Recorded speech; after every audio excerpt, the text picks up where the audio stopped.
Hello, this is Dave Sugarbaker, and the date today is August 20th, 2023. And I've got a long story. This is from the book of Acts, and it's a story about how it comes to be that Peter changes his mind about who is appropriate to be a part of the new church that he's part of. So this starts in Acts 10. In Caesarea, there was a man named Cornelius, a centurion of the Italian cohort, as it was called. He was a devout man who feared God with all his household. He gave alms generously to the people and prayed constantly to God. One afternoon, at about 3 o'clock, he had a vision in which he clearly saw an angel of God coming in and saying to him, "Cornelius."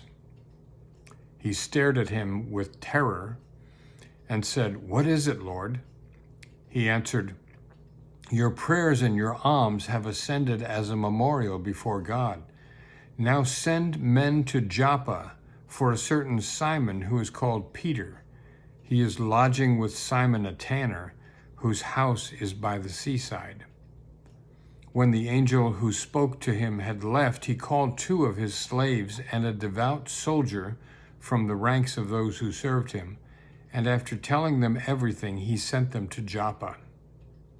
About noon the next day, as they were on their journey and approaching the city, Peter went up on the roof to pray.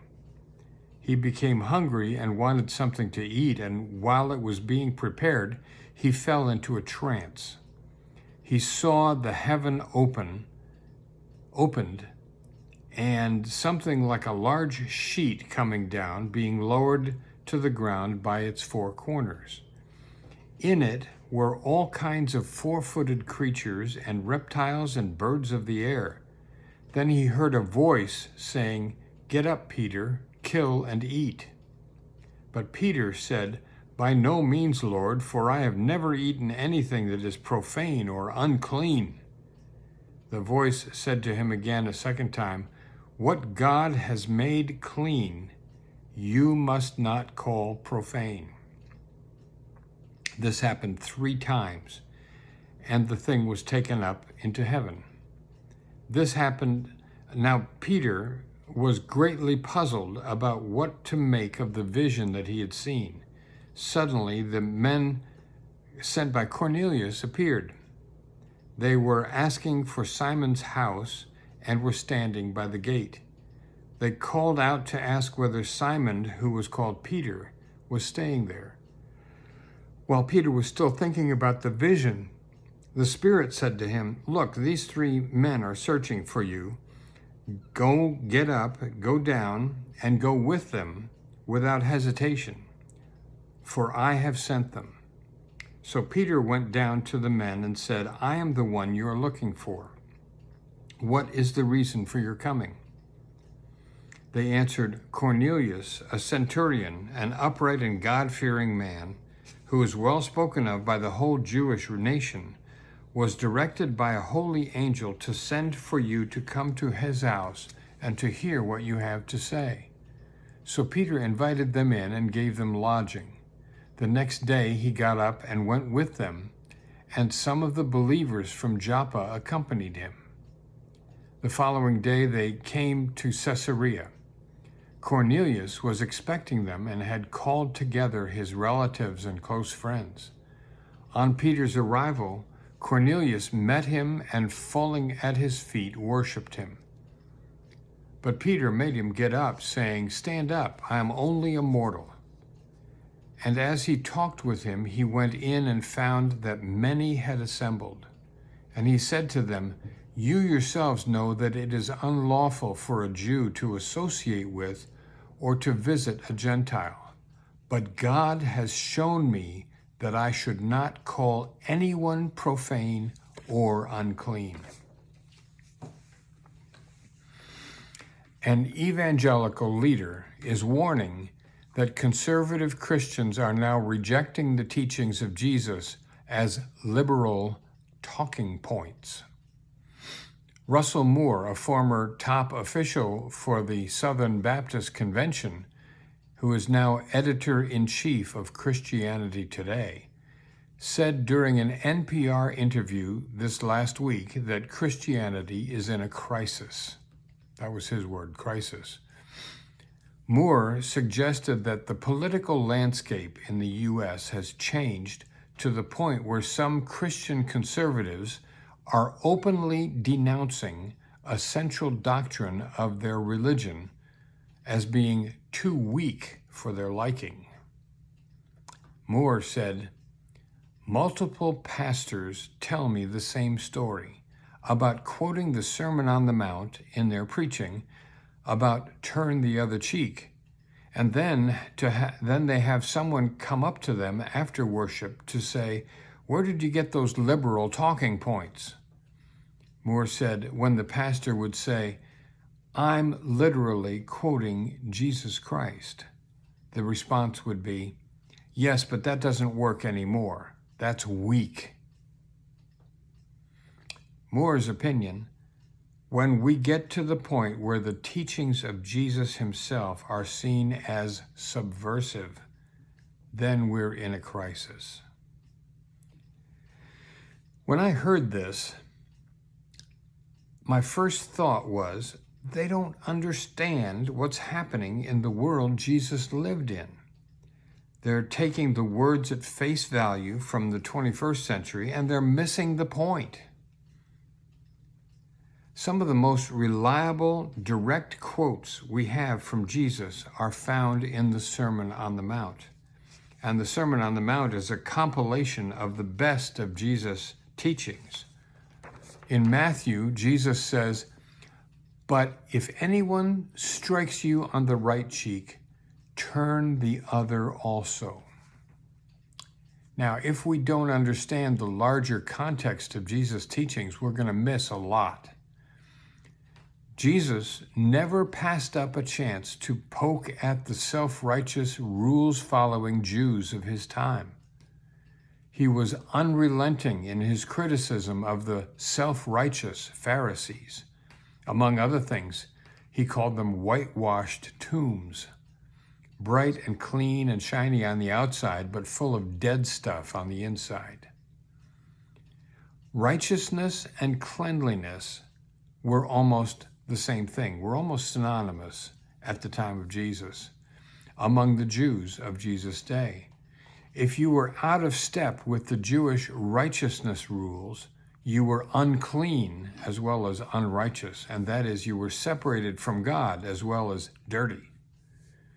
Uncleanness was a state of being unfit to be in the presence of God. It was a combination of physical uncleanness, moral uncleanness, spiritual impurities. An uncleanness or unrighteousness cut a person off from social privileges and left that person's citizenship among God's people on hold until he made everything right.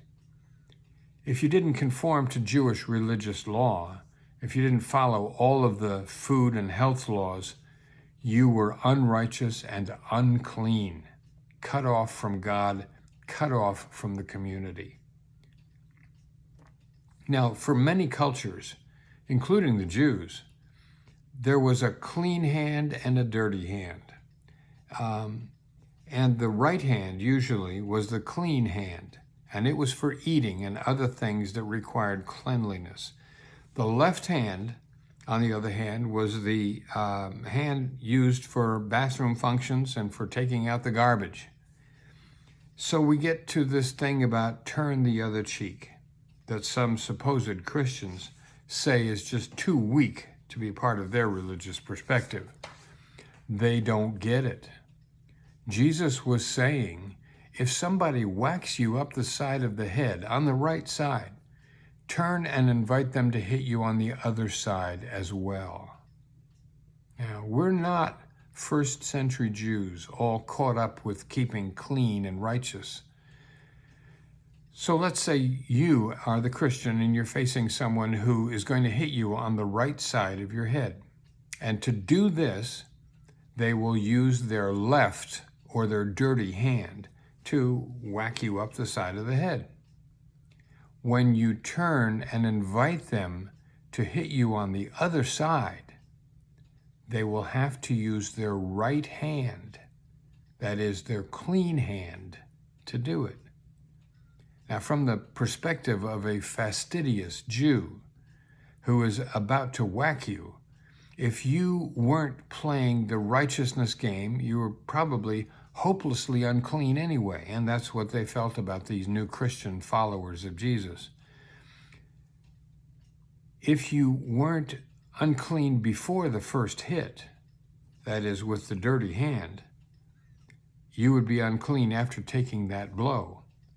But now, if they take your invitation to hit you on the other side using their clean hand, they will themselves become unclean. So turning the other cheek was a strategy that Jesus recommended to his followers to turn the righteousness or cleanliness game back on the Jewish critics of his new movement. Any Jew accepting the invitation to take a second hit makes himself unclean according to his own rules and by his own action. Now, there are two other similar suggestions from Jesus in the same short teaching, and all three of them, the enemies of Jesus and his followers will be hoist on their own petard. Turning the other cheek isn't a sign of weakness, but it takes some background to understand in the 21st century.